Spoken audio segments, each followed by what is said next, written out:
రైతులు ఐకమత్యంగా ఉంటే అద్భుతాలు సాధించవచ్చునని సిబిఐ మాజీ జాయింట్ డైరెక్టర్ లక్ష్మణ అన్నారు. జగిత్యాల జిల్లా రూరల్ మండలం లక్ష్మీపూర్లో రైతు ఉత్పత్తిదారుల కంపెనీ మరియు లక్ష్మీపూర్ రైతు పరస్పర సహకార సంఘం ఆధ్వర్యంలో ఏర్పాటు చేసిన కార్యక్రమానికి లక్ష్మీనారాయణ ముఖ్య అతిథిగా హాజరయ్యారు. రైతులు ఏర్పాటు చేసుకున్న సహకార సంఘాన్ని మరియు గోడౌన్ పరిశీలించి రైతులతో కాసేపు ముచ్చటించి పంటల ఉత్పత్తి మరియు మార్కెటింగ్ వివరాలు అడిగి తెలుసుకున్నారు. ఈ సందర్భంగా జేడీ లక్ష్మణ మాట్లాడుతూ పండించిన పంటను డైరెక్ట్ గా దళాలకు అమ్ముకోకుండా ఫుడ్ ప్రాసెసింగ్ చేయడం వల్ల అధిక లాభాలు పొందవచ్చునని తెలిపారు. రైతులు ఒకే రకమైన పంటలు వేయకుండా పంట మార్పిడి పద్ధతిని అవలంబించాలని, అయితే ఇతర ప్రాంతాల రైతులతో పోల్చుకుంటే లక్ష్మీపూర్ రైతులు రకరకాల పంటలు పండించడం సంతోషంగా ఉందని అన్నారు. మోతాదుకు మించి క్రిమిసంహారక మందులు వాడటం వల్ల భూమిలో సాంద్రత దెబ్బతిని పంటలు పండే అవకాశం లేకుండా పోతుందని అన్నారు. రైతులు సేంద్రియ ఎరువులతో వ్యవసాయం చేయడం వల్ల ఆరోగ్యకరమైన జీవనాన్ని కొనసాగించవలసిందని ఆయన తెలిపారు.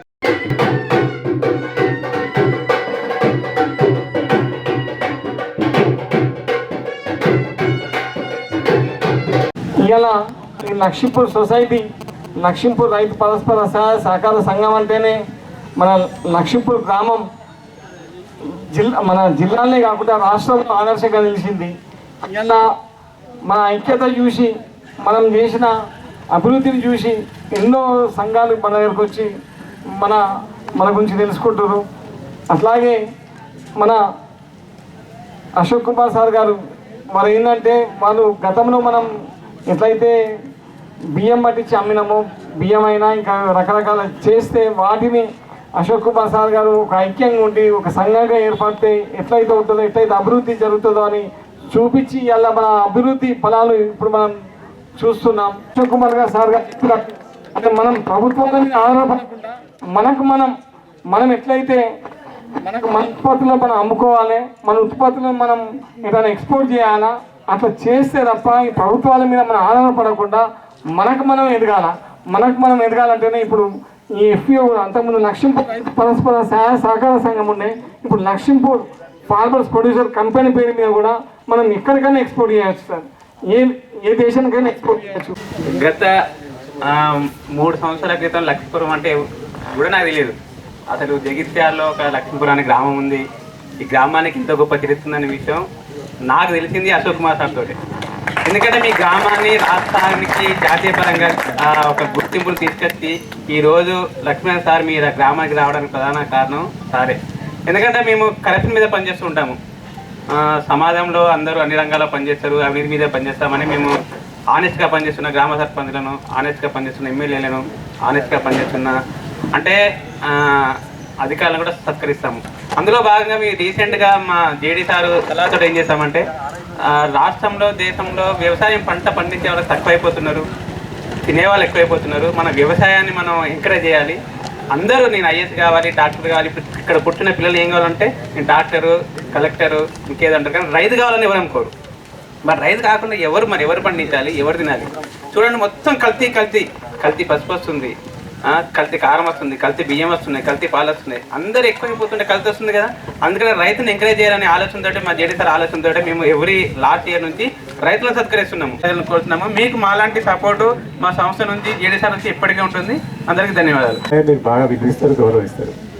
కానీ నేను ఇట్లా రైతుల వెంబడి తిరిగిన తర్వాత, ఇంటికి పోయిన తర్వాత నేను అప్పుడప్పుడు ఆలోచిస్తుంటే నాకు ఇవాళ బాబా ఒక 1000 రూపాయల జీతము, ఇంటికి పోయి ఆలోచిస్తే అసలు ఇవాళ నేను రైతుకు ఏం లాభం చేసినా అంటే నాకైతే ఏం తృప్తి అనిపించకపోతుండే. మట్టి నమూనాలు ఇటువంటి ముచ్చట్లు అవి చేసేది కాదు, మేము చేసేది కాదు, మీరు చేసేది కాదు, రీసెర్చ్ సెంటర్లు ఎవరు చేయరు. ఎప్పుడు మాత్రం మీరు పిసోళ్ళు, రైతు మట్టి నమూనా ఇటువంటివన్నీ ఏవో చెప్పుకుంటూ పోతుంటారు. ఇంటికి పోయి చూస్తే అనుకుంటే ఏమీ లాభం అనిపించకపోతుండే. మరి దాని తర్వాత కొద్ది రోజుల తర్వాత అంటే మొట్టమొదటి ఆలోచన వచ్చింది అంటే ఇక్కడికి వచ్చిన తర్వాత మన ఊళ్ళో రైతు క్లబ్ ఉండే, మొదలుండే కదా, బ్యాంక్ వాళ్ళు పెట్టించింది మీ దగ్గర. సరే యాక్టివ్ ఉండడం లేకుండా కానీ రైతు క్లబ్ అనేది చూశాను. చూసిన తర్వాత ఒక ఆలోచన వచ్చింది, దానికి కొంచెం రైతు మిత్ర సంఘం పెట్టి బయట ప్రతి ఊళ్ళో మన రైతులందరినీ కొంచెం యూనిట్ తీసుకోవాలి. మాత్రం కష్టం. ఎందుకంటే నాకు అల్లరి ఏంటంటే మీరు ఏమన్నా కానీ నాకు నా మనవాళ్ళు బతకాలి, నాకు మనవాళ్ళు కూడా అన్నం తినాలి కదా. మరి మీరు అందరు తగ్గిపోతే నా మనవాళ్ళకి ఎవరు పెట్టారు? భవిష్యత్తులో తగ్గిపోతున్నాను, నా స్వాతంత్రం చెప్తున్నాను అనుకోండి మీరు. అందుకని మాత్రం మీరు ఇక్కడ తగ్గిపోయారు, మిమ్మల్ని నష్టం చేస్తారంటే వారి భవిష్యత్తు మాత్రం ఎవడైతే మాకు తెలిసి ఊరుకుంటే మాత్రం మౌనంగా ఉండరు కదా, ఆ పాపం తప్పనిసరిగా దొరుకుతుందని నేను చెప్తున్నా. ఇంకొన్ని లంచగొండి వాళ్ళందరికీ కూడా నేను చెప్తున్నా, రైతు దగ్గర మాత్రం తింటే మాత్రం అది నీకు ఇప్పుడు ఎప్పటికీ మంచిగా ఉంటుంది కావచ్చు, కానీ భవిష్యత్తులో నీ కుటుంబాలకు కానీ మీ ఎవరికి మాత్రం అది పాపం తగ్గుతుందని నేను మాత్రం ఈ సభాముఖంగా చెప్తున్నాను. చెమటలో ఉన్నంత మాధుర్యం ఇంకెక్కడ ఉండదని నేను చెప్తున్నాను. అది సెంట్. నిజమైన సెంటు వాసన ఎవరైనా చూడాలంటే రైతు చెమట, అందులోకి వస్తుంది నిజమైన బ్రహ్మాండమైన మట్టిని పట్టుకుంటే వచ్చే వాసన. అది అంతకుమించిన సెంటు లేదు ఎక్కడ. కాబట్టి అటువంటి వ్యవసాయం చేస్తున్న మీ అందరినీ ఈరోజు చూద్దామని ఒక అవకాశం కల్పించినందుకు ముఖ్యంగా అశోక్ కుమార్ సార్కి నేను ధన్యవాదాలు తెలియజేస్తున్నాను. అంటే మా రాజేంద్ర, ఈరోజు తిరుపతి రెడ్డి గారు ఉన్నారు, చిన్న గంగయ్య గారు ఉన్నారు, మిగతా బోర్డు మెంబర్లు ఉన్నారు, మన FPO మెంబర్లు, వాళ్ళందరికీ కూడా నమస్కారం. చిన్నప్పుడు ఒక కథ చెప్తుండే మనకు. చిన్నప్పుడు 1వ తరగతిలో చదివినప్పుడు మా సార్ ఒక కథ చెప్తుండే. ఒక పావురాలను పట్టడానికి ఒక అతను వచ్చి బియ్యం చల్లుతాడు. తెలుసా మీ అందరికీ? స్టూడెంట్స్ వినండి, మీరంతా ఇంగ్లీష్ మీడియం చదువుకున్నారు కదా, ఆ కథలే చెప్పట్లేదు. ఇంగ్లీష్ మీడియం అయిన తర్వాత ఇంకేం లేదు. Baa black sheep, London bridge falling, ఇవి చెప్తున్నారు. కానీ మాకు చెప్పిన ఈ కథ, బియ్యం వేస్తే అన్నీ వల వేసాడు. వల వేసి బియ్యం వేస్తే పావురాలన్నీ దిగిన తర్వాత అప్పుడు వాటికి తెలిసింది, అరే మనము ఇందులో ఇరుక్కుపోయాం, ఏం చేయాలి అంటే అప్పుడు అన్నీ ఏమనుకున్నాయంటే అందరం కలిసి ఒకేసారి ఎగురుదాం అనుకున్నాం. ఎగిరి ఒక్కసారి బలం తెచ్చుకొని ఎగిరితే మొత్తం ఆ వలతో పాటు లేచినాయి పావురాలన్నీ. అది మనకు ఎందుకు చెప్పారు కథ? చిన్నప్పుడు అందరూ కలిసి ఉంటే ఎంత కష్టం వచ్చినా కూడా మనం దాన్ని విజయం సాధించవచ్చు, జయం సాధించవని ఆ కథ చెప్పారు. అదేవిధంగా ఒక రాజు ఒక రాయి ఉన్నదట గ్రామంలో. ఆ రాయిని ఎవరు తీస్తే వాడికి 10,000 రూపాయలు ఇస్తానన్నాడు. ప్రతి ఒక్కరు రాత్రి లేచేది, రాయిని తవ్వేదానికి ప్రయత్నించేది. మళ్ళీ ఎవరో ఒకడు వస్తున్నాడని వెళ్ళిపోయింది. కాబట్టి ఎన్ని నెలలు పట్టినా కూడా రాయి అట్టే ఉంది. ఒకరోజు అందరూ ఇట్లాగే కూర్చున్నారు మీటింగ్. అశోక్ కుమార్ లాంటి సార్ లాంటి వాళ్ళు మీటింగ్ పెట్టారు. అరే మనం ఒక్కొక్కరు ప్రయత్నం చేస్తున్నాము, రాయి లేయట్లే, అందరం కలిసి ప్రయత్నం చేద్దామంటే అందరూ కలిసి రాయిని లేపినారు. పైకి 10,000 రూపాయలు ఆ గ్రామానికి వచ్చి. మీరు చేసింది కూడా అంతే. అందరూ కలిసి పనిచేశారు, ఈ సంస్థని పెట్టుకున్నారు లక్ష్మీపూర్లో. ఈరోజు చూడు బయట వాళ్ళు వస్తున్నారు మనం చూడడానికి, లేకుంటే మనం పోయేది బయట. ముల్కనూరు చూడాలా, గంగిదేవిపల్లి చూడాలా, అట్లా మనం పోతుంటే ఈరోజు లక్ష్మీపూర్ని చూడడానికి బయట నుంచి వస్తున్నారు. ఈరోజు నేను కూడా దానికే వచ్చాను మీ పేరు. కాబట్టి అందరం కలిసి ఉంటే, అందరం కలిసి పని చేస్తే బ్రహ్మాండంగా మనం పని చేయొచ్చు అని మనం చిన్నప్పటి నుంచి కథలు చదువుకుంటున్నాం. తర్వాత ముఖ్యమైన కారణం ఏంటంటే చెప్పుడు మాటలు చాలా వింటాం మనం. ఎవరో ఒకరు ఏదో ఎక్కిస్తారు చెవిలు. అసలు రామాయణం మొత్తం జరగడానికి కారణం మందర. పోయి కైకేయి చెవిలో ఊదింది. దశరథుడేమో రాముడిని పట్టాభిషేకం చేస్తున్నాడు, మీ కొడుకు ఏమవుతాడు మరి భరతుడు అన్నది కైకేయి చెవిలో ఊదితే ఆమె పోయి దశరథుని పోయి అడిగి రాముడిని వనవాసం పంపించింది. దీనివల్ల చెప్పుడు మాటల వల్ల. కాబట్టి రామాయణమే చెప్తుంది. అందుకనే రామాయణం చదువుతుంటే అందులో అనేక విషయాలు తెలుస్తాయి మనం. ఈ విధంగా చెప్పుడు మాటలు తిని చాలా మంది అంటారు. దానికి కూడా ఒక చిన్న కథ చెప్తాను, ఎందుకంటే నాకు కథలు చెప్పేది అలవాటు, పిల్లలు ఉన్నారు కాబట్టి. ఒక ఊర్లో చిన్న పిల్లోడు ఉన్నాడు. రైతు పంట బాగా ఉన్నది, కానీ పిచ్చుకలు వచ్చి పక్షులు వచ్చి తినిపోతున్నాయి. ఆ పిల్లోడిని పిలిచి ఒక కంచం ఇచ్చాడు, ప్లేట్ పెట్టి దీన్ని కొడతా ఉండరా అన్నాడు. అంటే ఈ చప్పుడిని పక్షులన్నీ ఎగిరిపోతాయి. ఆ పిల్లోడు పాపం కొడతా ఉన్నాడు, పక్షులు వస్తున్నాయి, ఎగిరిపోతున్నాయి. కానీ ఆ పొలంలో ఏం చేశాడంటే ఒక వేటగాడు వచ్చి కుందేళ్లను పట్టుకోవడానికి వచ్చాడు. ఇట్టి వలేసాడు. వలేస్తే ఒక కుందేలు పడ్డది, అందులో ఇంకో కుందేలు పడబోతా ఉంది ఆ వలలో. కానీ ఏమైంది, ఈ పిల్లోడు కొడుతున్నాడు, ఆ కుందేళ్ళు రెండు తప్పించుకుని పోయినాయి. దాంతో రైతుకు కోపం వచ్చింది. ఈ పిల్లోడిని కొట్టాడు దెబ్బ. ఏమిరా నువ్వు ఇట్లా కొడుతున్నావు అంటే, రైతు చెప్పిపోయినాడు నేను కొడుతున్నాను. అట్లా అనకూడదు. ఒకటి చిక్కుకుంది ఇంకోటి చిక్కుకుంటుంది అన్నారు. ఒకటి చిక్కుకుంది ఇంకోటి చిక్కుకోవాలి అంటే ఏమని వాడు అర్థం? ఒక కుందేలు చిక్కుకుంది ఇంకోటి కుందేలు చిక్కుకోవాలంటే మా పిల్లోడు ఇంటికి భోజనానికి పోతున్నాడు. పోతుంటే వాడు మర్చిపోతానేమని చెప్పి ఒకటి చిక్కింది ఇంకోటి చిక్కాలి, ఒకటి చిక్కింది ఇంకోటి చిక్కాలని పోతా ఉన్నాడు. వర్షాకాలం ఆ టైంలో బురద ఉన్నది ఊరంతా. బురద ఉంటే ఒక కారు వచ్చింది. అది అందులో ఒక చక్రం 2 చక్రాలు దిగబడ్డాయి దీంట్లోకి. వాడు కష్టపడి ఒక చక్రాన్ని బయటికి తీశాడు, ఇంకో చక్రాన్ని బయటికి తీయబోతున్నారు. అప్పుడు ఈ పిల్లోడు పక్క నుంచి పోతున్నాడు, ఒకటి చిక్కింది ఇంకోటి చిక్కాలి, ఒకటి చిక్కింది ఇంకోటి చిక్కాలని. అరే ఉదయం నుంచి కష్టపడుతున్నాం మేము, ఒకటి లాగా నువ్వేంది మళ్ళా చిక్కుకోవాలంటున్నావు, వాడిని మళ్ళా కొట్టారు. అంటే చెప్పుడు మాటలు అంటే ఎట్టుంటాయని చెప్తున్నా మీకు. వాళ్ళు ఏమన్నారు మళ్ళీ, అది కాదురా మంత్రం, ఒకటి లేచింది ఇంకోటి లేయాలంటారు. అంటే ఒక చక్రం లేచింది ఇంకో చక్రం లేయాలా అనేవాడు. పిల్లోడు కొత్త మంత్రం పెట్టుకున్నాడు, ఒకటి లేచింది ఇంకోటి లేయాలి. ఆడు పోతున్నాడు, ఒక ఇంట్లో ఒక ఆయన చచ్చిపోయినాడు. ఆయన బాడీ బయట పెట్టింది, ఆమె ఒంట్లో బాగాలేదు లోపల. ఈడు పోతున్నాడు పిల్లోడు, ఒకటి లేచింది ఇంకోటి లేయాలి, మళ్ళా కొట్టారు వాడు. అంటే చూడండి, ఆ పిల్లోడు మంచిగానే మాట్లాడుతున్నాడు, కానీ మనం ఎట్లా వింటామో దాన్ని బట్టి మనం నిర్ణయం తీసుకుంటాం. కాబట్టి మందల దగ్గర నుంచి చెప్పుడు మాటలు విని చాలా గ్రామాలు పాడైపోయింది. కాబట్టి ఈ చెప్పుడు మాటలు వినడం మనం ఎప్పుడైతే మానేస్తామో మన పరిస్థితి బాగవుతుంది అన్నదానికి ఈ 2 కథలు చెప్పినాం. కాబట్టి ఏదైనా చెప్పుడు మాటలు చెప్పేటప్పుడు 2 సార్లు ఆలోచించాలి. ఆ పిల్లోడు అనుకుంటూ పోతున్నాడు, ఒకటి లేచి ఇంకోటి లేచింది లేయాలని. ఆ పిల్లోడు అడిగాడా? ఎవడు అడగలే, కొట్టేశారు. అడిగింటే ఏమరా ఇట్లా అంటున్నావు అంటే, అక్కడ కారు ఉండింది, అందులో చక్రం లేచింది, ఇంకోటి లేయాలని వాళ్ళు చెప్తే అంటున్నావు అంటే వాళ్ళు కొట్టింటారు. కాబట్టి చెప్పుడు మాటలు వినకండి అని ఇప్పుడే అశోక్ కుమార్ గారు అదే చెప్పారు. చెప్పుడు మాటలు విని మనలో ఈ యూనిటీ అందరం కలిసి ఉండేది తక్కువ చేసుకున్నాం కాబట్టి ఆ విధంగా. కానీ అవన్నీ పక్కన పెట్టి మనం ఈరోజు అందరం కలిసాం, చాలా గొప్ప విషయం. వాళ్ళు కూడా తక్కువ అయిపోయారు. ఈ స్టేజ్లో ప్రోగ్రామ్ పెడితే యాంకర్ ఉంటాడు, వాళ్ళు చప్పట్లు కొట్టడంటే అప్పుడు చప్పట్లు కొడతారు. ఈ మధ్య ఇంకో ప్రోగ్రామ్ పోయి అక్కడ చప్పట్లు కొట్టే మెషిన్ ఒకటి పెట్టారు ఈ మధ్య. అంటే జనాలు ఎవరు చప్పట్లు కొట్టేదని వాడు అక్కడ కూర్చొని ఉంటాడు, ఇక్కడ ఒకడు ఉంటాడు, ఇక్కడ చెయ్యి ఎత్తితే వాడు అక్కడ మెషిన్ నొక్కుతాడు, అని చప్పట్లు కొడతాడు. అంటే మనుషులు ఎట్లా తయారయ్యారంటే ఎవరైనా మంచి పని చేస్తుంటే దాన్ని మెచ్చుకునే ఇది కూడా తగ్గిపోయింది ఈ మధ్య. కాబట్టి చప్పట్లు కొట్టడం కూడా తగ్గింది. కాబట్టి ఆ విధంగా చూసుకుంటూ పోతుంటే మీ అందరూ కూడా బ్రహ్మాండంగా ముందుకెళ్తున్నారని చెప్పడం జరిగింది. 70 మంది సభ్యులు ఇందులో చేరారు, చాలా గొప్ప విషయం. అంటే అందరినీ కూడగట్టడం అన్నది చాలా ముఖ్యమైన విషయం. మేము కూడా యాజిలి అని బాపట్ల దగ్గర ఒక గ్రామంలో పెట్టినాం ఇట్లా ఎఫ్పిసి. ఇప్పుడు సుమారుగా 800 మంది రైతులు ఉన్నారు. మీకు ఇప్పుడు చూసొచ్చా, అందులో కూడా ఇన్పుట్ స్టోర్ ఉంది. అంటే మన ఎరువులు అక్కడే దొరుకుతాయి, పురుగు మందులు కూడా అక్కడే దొరుకుతాయి. ఇంకా అక్కడ ఏం చేస్తున్నామంటే రైతులు పండించిన పంట అంతా కూడా మనమే కొనుక్కుంటాం. అంటే రైతు పంట తీసుకురాగానే డబ్బులు రైతు చేతిలో పెట్టేస్తాం. ఆ రోజు ఎంఎస్పి ఎంత ఉందో ఆ ఎంఎస్పి రేటుకి ఆ రైతులు చేతిలో పెట్టేస్తాం. రైతు వెళ్ళిపోయి మళ్ళీ యాసంగికి తయారవుతారు. ఇప్పుడు వీళ్ళు ఏం చేస్తారంటే, ఎంబీఏలు చదువుకున్న వాళ్ళు చాలామంది ఉన్నారు, ఎంబీఏ మేనేజ్మెంట్ చదివిన వాళ్ళు ఏం చేస్తారంటే ఇదంతా కూడా మిల్లర్స్లోనూ మిగతా వాళ్ళతో మాట్లాడుకొని వాళ్ళు అమ్ముతారు. అమ్మిన తర్వాత ఎక్కువ డబ్బులు వస్తే అందులో కొంత డబ్బులు కంపెనీకి పెట్టుకొని మిగతా డబ్బులన్నీ మళ్ళీ రైతులకు ఇస్తున్నారు. ఆ విధంగా మొదలు పెట్టాం. కాబట్టి ఇక్కడ కూడా ఆ విధమైన ఆలోచన చేయండి అన్నది నా కోరిక మీకు. ఎందుకంటే చాలా బాగుంది, రైతులు ఇస్తున్నారు అక్కడ. తర్వాత ఏంటంటే పంట మార్పిడి కూడా చాలా ముఖ్యం. మనం ఎప్పుడు చూసినా ఒకే పంట వేసుకుంటూ పోతాం, కానీ పంట మార్పిడి చాలా ముఖ్యం. ఇప్పుడు నాకు ఆనందమైంది, ఇక్కడ పసుపు ముఖ్యంగా మీరు వేస్తారని తిరుపతి రెడ్డి గారు చెప్పారు. నేను ఎందుకంటే కొన్ని సంవత్సరాల ముందు అంకాపూర్కి కూడా పోయొచ్చు, పోయి ఒకరోజు రాత్రి అక్కడే ఉన్నా నేను, అందరితో మాట్లాడుకుంటా. వాళ్ళు ఛాలెంజ్ చేసుకుంటారంట, వాళ్ళు ఒకరి మీద ఒకరు ఛాలెంజ్, నేను ఇంత పండిస్తా ఈసారి, నేను అంతకన్నా ఎక్కువ పండిస్తానని ఒకరొకరు చేసుకుని. అంటే శనగలు పండిస్తాం సార్. ఏం చేస్తారు శనగలు పండించి అంటే, వాళ్ళు ఏమన్నారంటే నాకు శనగలు పండించి మహారాష్ట్ర వాళ్ళకి అమ్ముతాం సార్.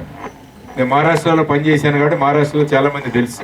వాళ్ళకు ఫోన్ చేశాను, మా కడప నుంచి మీరు శనగలు కొంటున్నారంటే ఏం చేశారంటే, ఏం లేదు సార్, శనగపిండి తయారు చేసి మళ్ళీ కడప వాళ్ళకే అమ్ముతున్నాం. అంటే నా దగ్గర శనగలు కొనుక్కొని పోయి నువ్వు అక్కడ ఫ్యాక్టరీ పెట్టి శనగపిండి చేసి ఎక్కువ రేటుకి నాకే అమ్ముతున్నావు. మళ్ళీ అక్కడి రైతులందరూ చెప్పి మనమే ఎందుకు ఫ్యాక్టరీ పెట్టుకోకూడదని చెప్పినాం. కాబట్టి శనగలు పండించడు, తర్వాత వెంటనే దాన్ని శనగపిండి చేసి మళ్ళీ ఇప్పుడు మహారాష్ట్రకు సప్లై చేస్తున్నారు. అది మనం ఆలోచించాలి. ఎందుకంటే ఎప్పుడైతే ఈ ప్రాసెసింగ్ చేసామో మనకు డబ్బులు ఎక్కువ వస్తుంది. ఇప్పుడు మనం ఏమనుకోవాలంటే, మనం పండించింది అమెరికా వాడు తినాలి, మనం పండించిన వాడు లండన్లో తినాలి. ఎందుకంటే వాడు మనకు డాలర్లో ఇస్తాడు, వీడు మనకు పౌండ్లో ఇస్తాడు. కాబట్టి ఈరోజు చూసుకుంటే $1 88 రూపాయల పైన ఉంది, ఒక పౌండ్ 100 రూపాయల పైన ఉంది. మరి మనం డాలర్లలో సంపాదిస్తే ఎట్లా చక్కగా ఉంటుందా లేదా? కాబట్టి రైతులందరూ ఆలోచించాల్సింది ఏంటంటే, కానీ వాడికి అక్కడ అమెరికా వాడు మన పంట తీసుకోవాలంటే వాడికి రెసిడ్యూ ఉండకూడదు. అంటే మనం ఏదైతే ఈ ఎరువులు ఎక్కువగా వాడుతున్నామో దీనివల్ల ఏమైందంటే వాడు టెస్ట్ చేస్తే అందులో రెసిడ్యూ వస్తుంది, దాంతో వాడు కొనడు. కాబట్టి జనరల్గా మనం సేంద్రియ వ్యవసాయం వైపు కూడా పోతున్నాం. నేను ముఖ్యంగా సేంద్రియ వ్యవసాయమే చేస్తాను నా 12 ఎకరాల కౌలు భూమిలో. దాంట్లో మొత్తం కూడా జీవామృతం, కషాయాలు ఇవి మాత్రమే వాడి అక్కడ పంట పండిస్తున్నారు. చాలామంది రైతుల్లో డౌట్ ఏంటంటే, సేంద్రియ వ్యవసాయం చేస్తే పంట దిగుబడి తగ్గిపోతుందంట. మామూలుగా ఎకరానికి 25-30 బస్తాలు వచ్చేది 10 బస్తాలే వస్తుందంట. ఇదేంటంటే వీళ్ళంతా కూడా మళ్ళీ మా మందర ఒకటి లేచింది ఇంకోటి లేయాల. ఆ మాట వింటున్నాం మనం. కాబట్టి ఆ విధంగా మాట్లాడకుండా నాకు మీరు చెప్పేది ఏంటంటే మీకు ఒక 2 ఎకరాలు ఉంటే అందులో ఒక 1/2 ఎకరం సేంద్రియ వ్యవసాయం చేసి ఒకసారి చూడండి, ఖర్చు తక్కువ అయిపోతుంది. ఇప్పుడు మనకు మెయిన్గా ఏంది, ఖర్చు ఎక్కువ అవుతుంది, ఆదాయం తగ్గుతుంది, ఇదే మనం అంటాం. కాబట్టి ఖర్చు తగ్గించాలా, ఆదాయం పెంచాలా, ఈ 2 మనం ఆలోచించాలి. కాబట్టి ఖర్చు ఎట్లా తగ్గుతుంది, మనం సేంద్రియ వ్యవసాయం వైపుకి వెళ్తే తగ్గుతుంది. తర్వాత ఎప్పుడైతే మంచి విత్తనాలు మంచి భూమి చేసామో, మంచి ధాన్యం పండించామో, దానికి రేటు కొనుక్కోవడానికి అమెరికా వాడు రెడీగా ఉన్నాడు. నేను ఇక్కడ 30 రూపాయలు 40 రూపాయలకు అమ్మితే వాడు 100 రూపాయలు కొనుక్కోవడానికి రెడీగా ఉన్నాడు. కాబట్టి ఇది ఆలోచించండి కొద్దిగా. తర్వాత మీరు కూర్చొని ఏ విధంగా మనం చేయగలమని ఆలోచించండి. ఎందుకంటే ప్రతిసారి భూమిలో ఎక్కువ ఎరువులు వేయాల్సి వస్తుంది. మనం గత సంవత్సరం 5 కట్టలు వేస్తే ఈసారి 6 కట్టలు వేయాలి. ఎందుకంటే భూమాత కూడా ఎంత సారం పోతా ఉంది, భూమాతలో కూడా సారం పోతా ఉంది. మనం ఎరువులు వేసి మీరు పంజాబ్లో ఒకసారి పోయి చూస్తే మొత్తం సారమే పోయింది భూములు. అట్లా పరిస్థితుల్లో ఉన్నారు పంజాబ్. కాబట్టి అమ్మను కూడా జాగ్రత్తగా చూసుకోవాలి, భూమాతను కూడా జాగ్రత్తగా చూసుకోవాలి. ముక్కలుగా చేసి ఇచ్చాడు. ఎన్ని ముక్కలు చేశాడు? 29, 29. మీరు ఇంగ్లీష్ మీడియం 29 అని చెప్పాలి. 29 అంటే మీకు అర్థం కాదు, మేమంతా తెలుగు మీడియం వాళ్ళం. సో 29 పీసెస్ చేసి ఇస్తే ఒక పిల్లోడు 10 నిమిషాల్లో కలిపాడంట మొత్తం దేశాన్ని. ఇంకో పిల్లోడికి 2 గంటలు పట్టిందట. మాస్టర్ అడిగాడట, నువ్వు 10 నిమిషాల్లో దేశాన్ని ఎట్లా కలిపావని. ఆ పిల్లోడు ఏమన్నంటే, సార్ ఈ దేశం పటం వెనకాల 2 మనుషుల బొమ్మలు ఉన్నాయి, నేను ఆ 2 మనుషుల్ని కలిపాను, తిప్పగానే దేశం కలిసిపోయి కనిపించింది అన్నాడట ఆ పిల్లోడు. అది మనం చేయాలి. కాబట్టి మనుషుల్ని కలపాలి. మనుషులు ఎప్పుడైతే కలుస్తారో దేశం కలుస్తారు. అది మనం ఆలోచించాల్సిన ముఖ్యమైన విషయం. కాబట్టి మనుషుల్ని కలుపుతాం. అందువల్ల ఆ విధంగా మనం అందరం కలిస్తే బ్రహ్మాండంగా ఉంటుంది. విభజించడానికి ట్రై చేస్తాం. అనేక ప్రయోజనాలు. ఇక రాజకీయాల్లోకి వస్తే ఇక మనుషుల్ని ఎట్లెట్లా డివైడ్ చేయాలని చూస్తుంటారు మనం. ఎందుకంటే ఓట్లు కనిపిస్తుంటారు వాళ్ళందరికీ. కాబట్టి ఓట్లు ఎట్లా తీసుకోవాలా అన్నది ముఖ్యంగా వాళ్ళు చూస్తూ ఉంటారు. కాబట్టి మనం అందరం కలపడం అన్నది చాలా ముఖ్యమైన విషయం. కాబట్టి మీ అందరికీ నేను చెప్తున్నది ఏంటంటే, రైతు ఎగుమతులు చేయాలని నేను కోరుకుంటాను.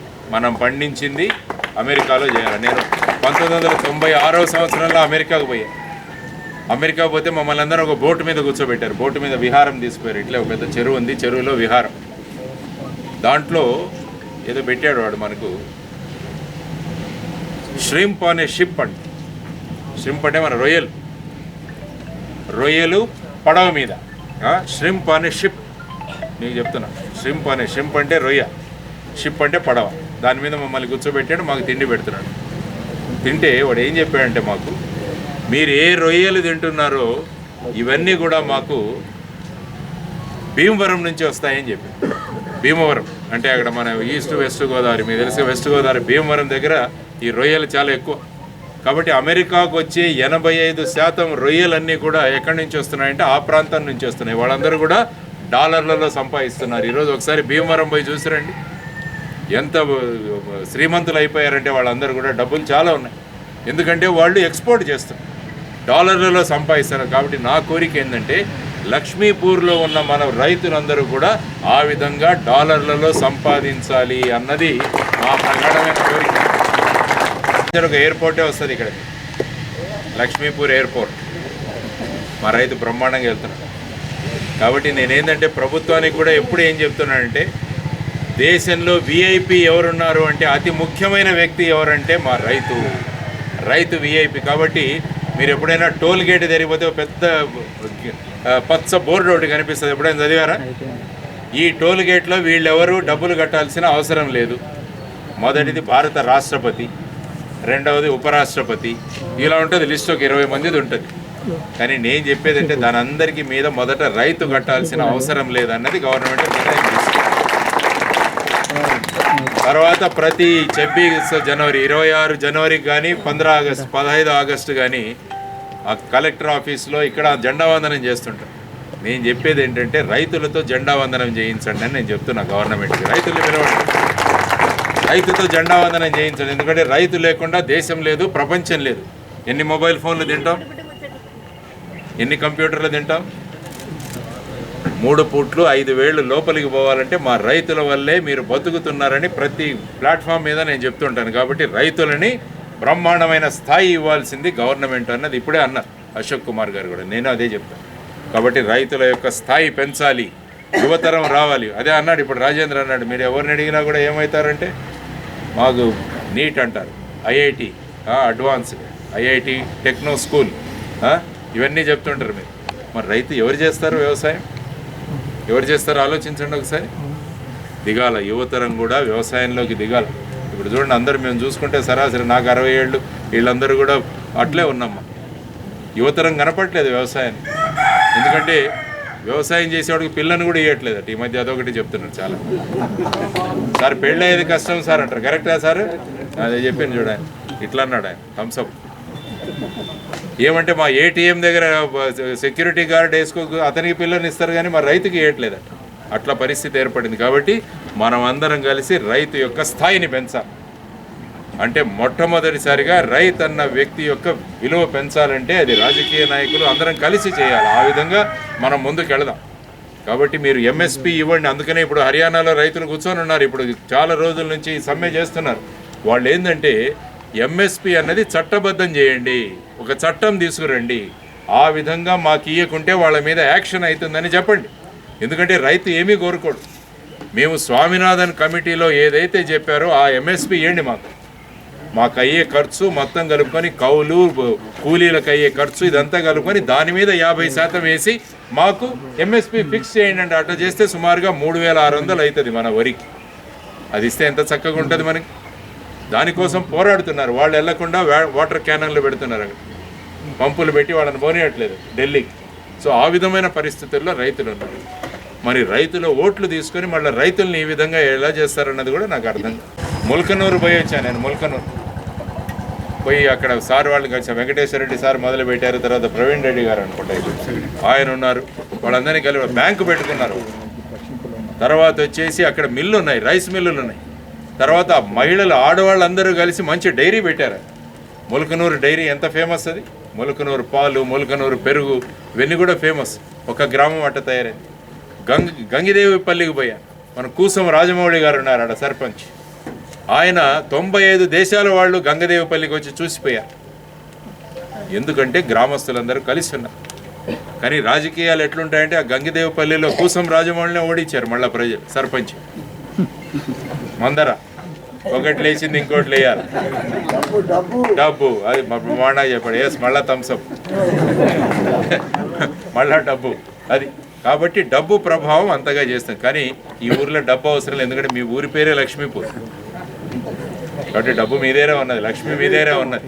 కాబట్టి మీరు ఒక గొప్ప ఆదర్శవంతంగా మన గ్రామాన్ని తయారు చేస్తామన్నది నా ప్రగాఢమైన సంకల్పం. కాబట్టి ఆ విధంగా మనం ముందుకు పోదాం. కాబట్టి మీ ఇప్పుడు ఆదర్శ గ్రామాలలో ములకనూరు, గంగిదేవిపల్లితో పాటు నేను ఏ మీటింగ్ పోయినా లక్ష్మీపూర్ గ్రామం గురించి కూడా చెప్తాను. ఇక్కడికి వెళ్ళి చూసిరండి, నేను చెప్తాను. మంచి గ్రామం, మీ గ్రామం ఎట్లా తయారవ్వాలంటే వెళ్ళి ఒకసారి చూసిరండి నేను చెప్తాను. కాబట్టి ఆ విధంగా మీరు అందరూ కలిసి ఉండాలా, అందరం కలిసి పనిచేద్దాం. ముఖ్యంగా పిల్లలు ఇక్కడ ఉన్నారు, ఈరోజు నేర్చుకోండి. మంచి పని చేశారు మిమ్మల్ని ఇటువంటి మీటింగుల్లోకి తీసుకురావడం. కాబట్టి వ్యవసాయం గురించి చదవండి. మొన్న ఎవరో హైదరాబాద్లో ఒక పిల్లోడిని అడిగాడంట, వరి ఎక్కడ దొరుకుతుంది అంటే వాడు డిపార్ట్మెంటల్ స్టోర్లో మాల్లో దొరుకుతుంది అన్నాడు, షాప్లో దొరుకుతుందండి. వాడికి భూమి ఉంటుంది, భూమిలో రైతు ఉంటాడు, విత్తనాలు వేస్తారు, ఇవి కూడా తెలియదు. కాబట్టి ఆ పరిస్థితుల్లో ఉన్నారు. కాబట్టి మేమేం చేసామంటే మా ఫౌండేషన్ నుంచి పొలం బడి అని ఒక కార్యక్రమం మొదలుపెట్టాం స్కూల్లో. పొలం బడి అంటే ఆ స్కూల్కి, ఆ పాఠశాలకు కావాల్సిన కూరగాయలంతా కూడా స్టూడెంట్సే పండిస్తారు. వాళ్లే వస్తారు, వాళ్లే భూమిని దున్నుతారు, వాళ్లే విత్తనాలు వేస్తారు. ఆ విత్తనాలు, ఆ మొక్కలను జాగ్రత్తగా చూసుకుంటారు. అవి ఇచ్చే పంటను మళ్ళీ వాళ్లే మధ్యాహ్న భోజనంలో పెట్టుకొని వాళ్లే తింటారు. కాబట్టి పొలం బడి కార్యక్రమాల్లో సుమారుగా 30 పాఠశాలలో పొలం బడులు ఏర్పాటు చేసి, ఇంకోటి పొలం బాట అనే కార్యక్రమం పెట్టాం. పొలం బాట అదేమంటే వ్యవసాయ కాలేజీలో పనిచేసే వాళ్ళందరినీ కూడా మా పొలాలకు తీసుకెళ్ళి వాళ్ళతో నాట్లు వేయిస్తాం. కోతలు కోసేటప్పుడు వాళ్ళతో కోయిస్తాం. లేకుంటే ఏదైనా పుస్తకాల్లో చదువుతున్నారు, అసలు తెలియదు ఏమన్నారు. నాట్లు అంటే ఏంది, తర్వాత ఊర్పుడు అంటే ఏంది, తర్వాత ఈ విధంగా మనం ఎట్లా దాన్ని సంరక్షించాలి, ఇవన్నీ తెలియట్లేదు. కాబట్టి ఇవన్నీ తెలవడానికి కోసం పొలం బాట, పొలం బడి ఈ 2 కార్యక్రమాలు పెట్టాను. కాబట్టి మీరు కూడా ఆలోచించండి. మీ స్కూల్ మాస్టర్ గారు వచ్చారు, ఆయన సార్ ఆలోచించండి, చేయండి. ఎందుకంటే పిల్లలు ఎప్పుడైతే మొక్కలేసి పెంచుతారో వీళ్ళలో సమాజాన్ని చూసుకోవాలన్న భావన వీళ్ళలో మొదలవుతుంది. ఆ విధంగా ఆలోచిస్తాను. ఈ సమాజం నాది, ఈ సమాజాన్ని నేను జాగ్రత్తగా చూసుకోవాలి. ఎందుకంటే మొక్కను జాగ్రత్తగా చూసుకున్నప్పుడు ఈ మొక్కనే సమాజం అనుకొని వీళ్ళు పెద్ద అయిన తర్వాత సమాజాన్ని చూసుకుంటారు. కాబట్టి ఆ విధమైన వీళ్ళలో ఆలోచనలు మొదలవ్వాలంటే ఆ విధమైన పనులు చేయించాలి. ఎట్లా అమ్మాలా? ఇంకోటి ముఖ్యమైనది ఏంటంటే ఈ గ్రామాల్లో చూసింది ఈ మందు, ఇదొక పెద్ద హానికారం. ఇదొకటి ప్రభుత్వానికి దేంట్లోనూ సహకరించం, కానీ దీంట్లో మటుకు బ్రహ్మాండంగా సహకరిస్తాం. మరి ప్రభుత్వం ఎట్లా నడుస్తుంది సార్ అంటారు చాలామంది. మేము దాక్కుంటే ప్రభుత్వం ఎట్లా నడుస్తుందంట. ఇది ప్రభుత్వం మీద సానుభూతి. నేను చెప్పాను, ఒక గ్రామంలో ఒక పెద్ద రాజు ఉండేవాడు. ఇది చెప్పి ముగిస్తాను నేను. ఆ రాజు కొంచెం తిక్కలోడు. ఓ రోజు అడవికి పోయాడు. పోతే ఒక సాధువు కనిపించి, ఆ సాధువు ఏం లేదు, సాధు జంతువు. ఉదయాన్నే పోతాడు, స్నానం చేస్తాడు, తపస్సు చేసుకుంటాడు, వాళ్ళ ఆ గ్రామంలో ఉన్న పిల్లలందరికీ చదువు చెప్తాడు. రాజు తిక్కోడు అన్నాను కదా. ఆయన ఏమన్నాడంటే ఆ సాధువు ముందు 3 వస్తువులు పెట్టాడు. ఒకటి ఒక కత్తి పెట్టాడు, ఇంకొకటి వచ్చి ఒక అమ్మాయిని పెట్టాడు, ఇంకోటి వచ్చి ఒక చికెన్ బిర్యానీ పెట్టాడు, ఇంకో గ్లాస్, ఇంకోటి వచ్చి మందు బాటిల్ పెట్టాడు. 4 పెట్టాడు. ఈ 4 పెట్టి దీంట్లో ఒకటి తీసుకోవాలన్నాడు. ఒకటి తీసుకోవాలి, లేకుంటే మీ 40 మంది శిష్యుల్ని చంపేస్తానన్నాడు. ఈ సాధువు ఆలోచించడం మొదలుపెట్టాడు. కత్తి అంటే ఏంది, నేను సాధు జంతువుని, కత్తితో నాకు పని లేదు, కాబట్టి కత్తి తీసుకోను. ఇది కత్తి తీసుకుంటే మళ్ళీ నాకు ఇబ్బంది అవుతుంది. అమ్మాయి, నేను బ్రహ్మచారిని, నేను పెళ్లి చేసుకోను, కాబట్టి ఈమె వైపు నేను చూడను కూడా. 3వది వచ్చి చికెన్ బిర్యానీ, నేను శాకాహారిని, చికెన్ బిర్యానీ అంటే నా శాకాహార తత్వం కాబట్టి ఇది ముట్టాను. ఇంకా 4వది వచ్చింది మనది మెయిన్ బాటిల్ అనుకున్నాడు. ఎందుకంటే ఇందులో ఏదో ఒకటి తీసుకోవాలి, లేకుంటే 40 మంది పిల్లల్ని చంపేస్తాడు రాజు తిక్కోడు. ఇది తాగుదాం అనుకున్నాడు.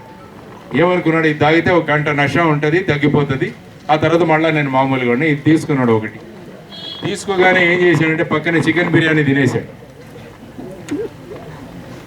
ఆ తర్వాత ఈ అమ్మాయి మీద అత్యాచారం చేసి ఆ కత్తి తీసుకొని ఆ అమ్మాయిని చంపేశాడు. కాబట్టి మెయిన్ ప్రధానమైన కారణం ఏంటంటే కాబట్టి ఇంత ప్రమాదకరం. కాబట్టి ఆలోచించండి దీని గురించి. ఏమంటారు? ఎవరు డౌటా? కొత్త కొత్త బ్రాండ్లు పడుతున్నారు ఈ మధ్య, కొత్త కొత్త పేర్లు మారుస్తున్నారు. దాంతో ఇంకా ఇది వస్తుంది.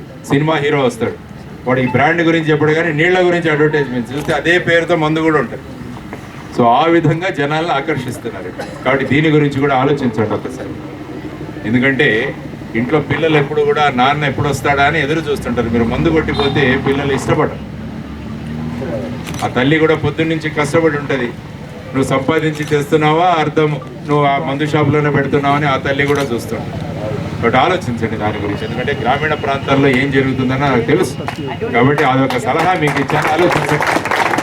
ఎందుకంటే మీరు ఆదర్శ గ్రామం కాబట్టి లక్ష్మీపూర్ ఆదర్శ గ్రామంలో ఒక మందు షాపు కూడా లేదంటే ఇంకెంత ఆదర్శానికి ఇంకెంత ముందుకెళ్తుందో చూడండి. ఉన్నాయా షాపులు ఇక్కడ? కాబట్టి ఆలోచించండి. ఎందుకంటే ఇవన్నీ కూడా గ్రామాలు బాగుపడాలి, మన ఆరోగ్యం బాగుపడాలని కోరుకుంటాం.